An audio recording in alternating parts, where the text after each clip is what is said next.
مسجد قباء گئے، مسجد قباء دے خطیب صاحب سنن دا مزہ تے تاں ہے نا بندہ اس واقعہ دی طرح اپنی زندگی نو تبدیل کر لے۔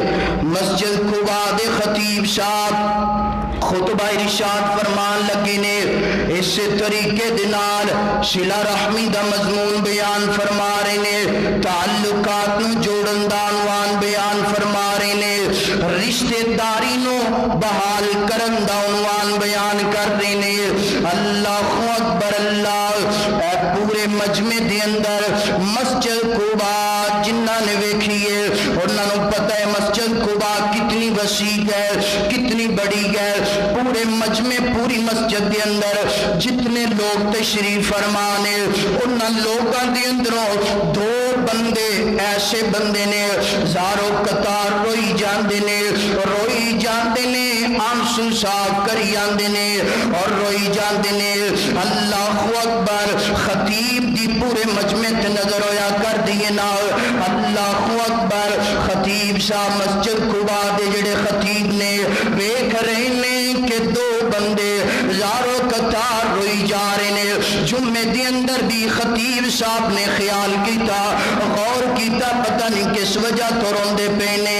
اتفاقاً خطبہ ختم ہویا ہی نا، وہ دونوں دروازے تے باہر گزرے نے، دروازہ کراس کر دیا، دونوں پائی آپس اندر گلے لگ کے تے روندے پے نے۔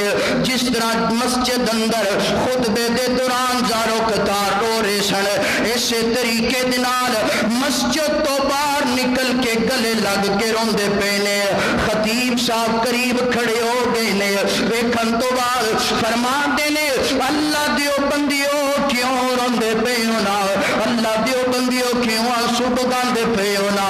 انہاں نے دسیا امام جی خطیب جی اے میرا سگا بھائی نا، ماں جمعیا ایک پیٹ اندروں سی دونوں بھائیاں دی ولادت ہوئی ہے نا۔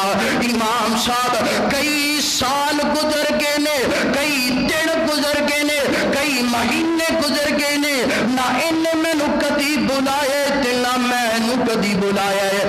اج تسی عنوان صلہ رحمی دا شروع کر دیتا ہے نا، اج تسی عنوان تعلقات نو جوڑن دا شروع کر دیتا ہے نا۔